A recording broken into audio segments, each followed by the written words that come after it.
welcome to the Toffee Blues, your source for all things Everton, and welcome to a potential signing discussion. And for this segment, we are asking, should we sign Abdoulaye Doucoure from Watford? So Owen, Teddy and myself are going to run through the pros and cons of this potential deal. We'll start with you, Teddy, here. What do you think Doucoure would add to our squad? I mean, it's pretty obvious that he would add something when you consider that he's a central midfielder at this point. Yeah, I mean... It wouldn't take much. No. Presence more than anything. I know that's a cop-out answer because he's like, big, tall, muscular player, but that is what we're missing. Like, in central midfield, people just walk through it and, like, they're not pressed, they're not tackled, they're not nothing. No, he's not like a destroyer type player, is he? He's more like, he plays alongside a destroyer and goes forward and, tries to provide goals. And this is what I'm sort of thinking. He would have to come in conjunction with one of those players, possibly Alan. Like, that seems to be what the plan is. And I'd be fine with that. But I think if you was to play Doucouré alongside any of our other midfielders, apart from possibly Kabama, who, isn't fit yet anyway, but if we played him alongside, Gomez or Sigurdsson or Tom Davies, it's going to be more of the same. It's going to be, no shape, no structure, but he seems like he'd be a good fit. I think it's a good fit for all involved. He obviously isn't going to want to stay in the Championship. I don't think Watford would be too upset to lose him because they've got, other players that they want to come through. I mean, that Quinoa, I think is that how you say it? He's Quinoa. Not quinoa, but quinoa or whatever. I don't know. Quinoa? No, I know what you mean. You know what I mean. Basically, they want to play him, and they probably they won't miss Doucouré. I think it's a good time for them to leave. The only issue for me is the price. The Pozzos, I'm terrible with pronunciation, but the Watford owners don't sell cheap, and they don't have the piss taken out of them for price. So I can't see us getting them for a knockdown fee, even with COVID and with them being relegated. They'll have a price and they'll just stick to it. And we can't afford to wait, and they'll know that because we need players in. I think he'd be a good addition. Is the short version. I think he'll add that presence and that strength and that forward momentum. Goals from midfield that we've been lacking, and what we probably would have had if we'd signed Sissoko years ago. That sort of profile of player, that sort of like goes forward from deep, but he's not a number 10. And if he can start scoring and creating in the centre of midfield, he'll take a massive amount of pressure off the strikers because they're getting no help at the minute from anyone behind them, and that's something he could provide as long as, with a massive asterisk, we get a tackler type midfielder to go alongside him, because that's not what he is. Yeah, I mean, I think in the midst of all that, I think it's just come into my head that like Quinoa used to play next to Rice at West Ham, and that's just like blown my mind. But yeah, back onto the actual subject. I think he will be a really good addition. He'd be, like, you nailed it when you said presence. We need someone strong. I'm sick of seeing our team lose aerial duels, lose the battle for second balls in the middle of the park. I mean, I can't tell you how many times we've seen it this season. It's just, and it really does, as we know what we're like as Everton fans, we value that so highly. We like to see our teams work hard and win the personal battles, and it, I think that as fans we take it personally. I think that we take it as a personal insult to ourselves that these players aren't trying hard enough, and I'm hoping that these kind of players can be a bit more imposing in the games if we bring them in. Oh, and what do you think, mate? Yeah, with Doucouré, I'm not 100% convinced on him, mainly because I feel at Watford he's surrounded in a midfield three this last season, and I think out of them three midfielders who played for Watford mainly last season, I think he was probably the worst out of the three. I'd agree with this.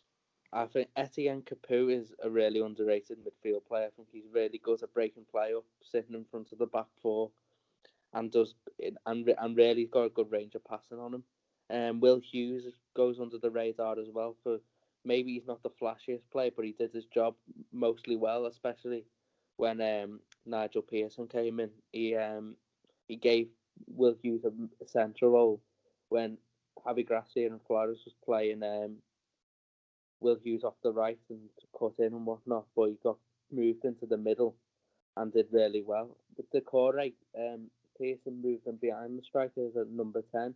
He's best suited as an 8, and his best form for Watford came under Javi Gracia when he was partnered next to Capu. But if he was partnered next to someone like Capu, I think he'd do well.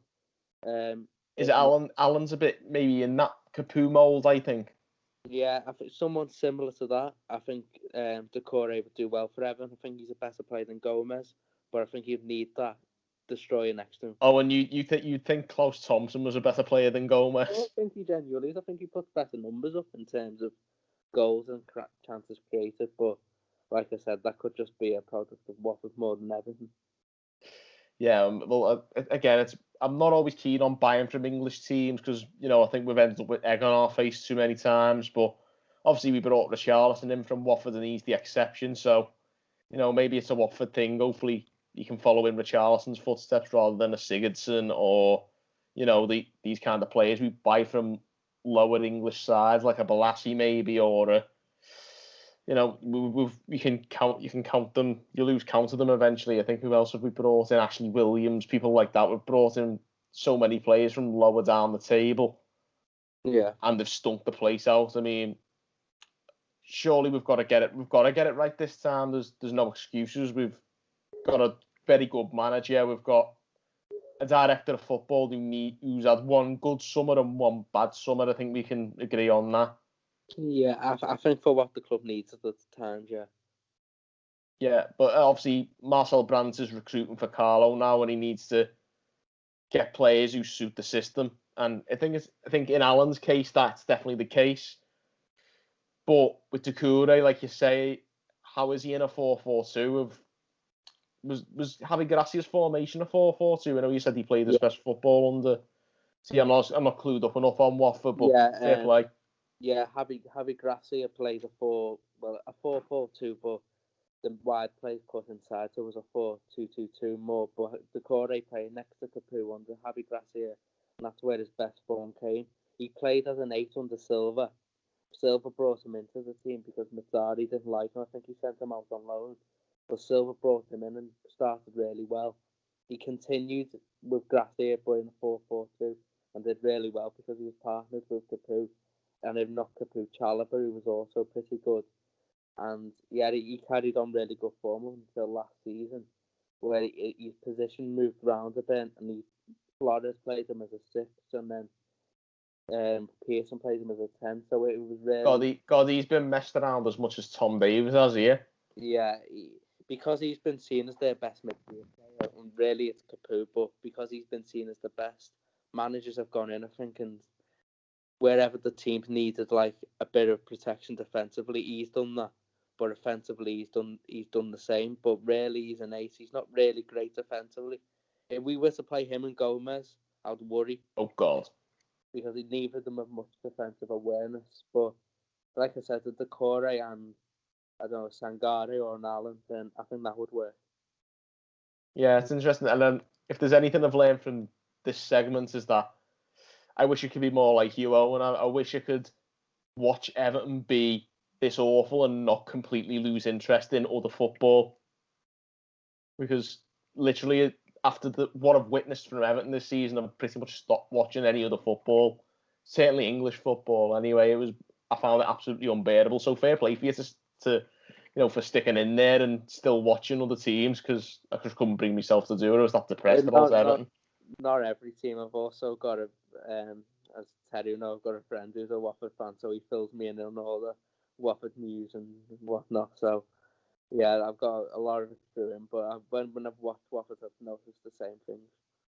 Yeah, at least if we do bring in Doucouré, like we can finally leave Watford alone. We'll have got what we wanted. Then we tapped up their manager, who went back to their team and tapped up Richarlison, tapped up Doucouré. There was 3 players, wasn't there? Who Silva basically it came out eventually that Silva got sacked in a big way because his head was turned by us, and then he tapped up 3 Watford players to come with him. One was Richarlison, one was Doucouré, and who was the other one? Owen, it was some lonely, defender, wasn't it? No, it was Andre Carrillo, the right winger, who was rubbish, but Silva seemed to like him.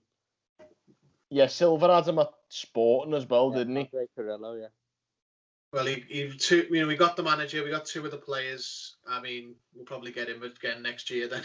But to be fair, Carrillo couldn't do any worse on the right wing than whatever we've got there at the moment. Oh, trust me, you've not seen Andre Carrillo play. Jesus. Is he that bad? Yeah, he would be.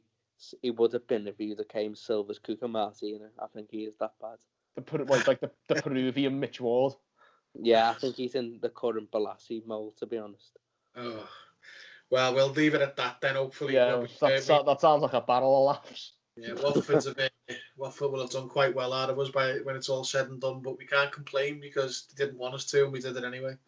Yeah, well, at this point, it is literally a my dad will beat your dad up kind of contest. It's not about the fact that we constantly sign rubbish. It's the fact that we can just buy who we want, and it's also the snowball effect with all this. We only went in for the manager. Now we're trying to get half the team out. We'll end up with their owners. Yeah. Well, to be fair, the owners will probably do better than what our current setup are doing. So I'm not going to argue with that. Let's tap the owners up. The county wants Mercedes to sell up. Yeah, well, yeah, maybe he's right. Tell him to sell up to them. We'll tap their owners up next. But there you have it, guys. Abdoulaye Doucoure. What's the verdict, guys? Bring him in. Yeah, I'm not against it if we bring a defensive midfielder. You'd have anyone who isn't Gomez, wouldn't you, though? I'd have Tom Cleverley. There you go. Let's just sign the whole Watford. Let's sign the whole Watford midfield. We've got to get it right eventually. Terry, what about you, mate? Would you have him? Yeah, I had me doubts, and I had the same doubts everyone else did. Like, his age, if he doesn't work out, he's got no sell-on value, and you're stuck with him. Then I don't care about the sell-on value in the sense of, we need to make money back. We do, but that's, as a fan, you're just worried about the way the team plays. But we've seen players who did well at other Premier League clubs who we've brought in, who after a year or two are too old and you can't shift them, Balassi, Sigurdsson, so on. But at least this would be addressing an area of serious weakness. So it's a yes, again, with an asterisk, because we need to sign another player with them as well. He needs a Capoue type signing alongside him. I think Allen's got to be the priority, or an Allen type player. But again, I wouldn't argue with Doucouré as long as it came afterwards and he wasn't the priority. Yeah, I'd prefer us to not do more of this of the same, like just having a really, scattergun recruitment sort of strategy where we're, going for one type of player, then we're going for another, and we're just sort of bouncing. With the targets don't seem to have anything in common. But we're not going to, so we might as well just hope for the best with how we do it. So I'd like Doucouré. When after any doubt you'd have about Doucouré, we're eased somewhat when you see the Blackpool performance, where we're just getting overrun in midfield again by a League One side this time. Yeah, I think anything will do at this point. So there you go, guys. Let us know your opinions on Doucouré. Drop us a comment below. Let us know if you want him in. If you want someone else in, let us know who that is. Let us all know all that stuff. Drop us a comment. Give this video a like and subscribe as well for more content. And thank you for watching on the Toffee Blues.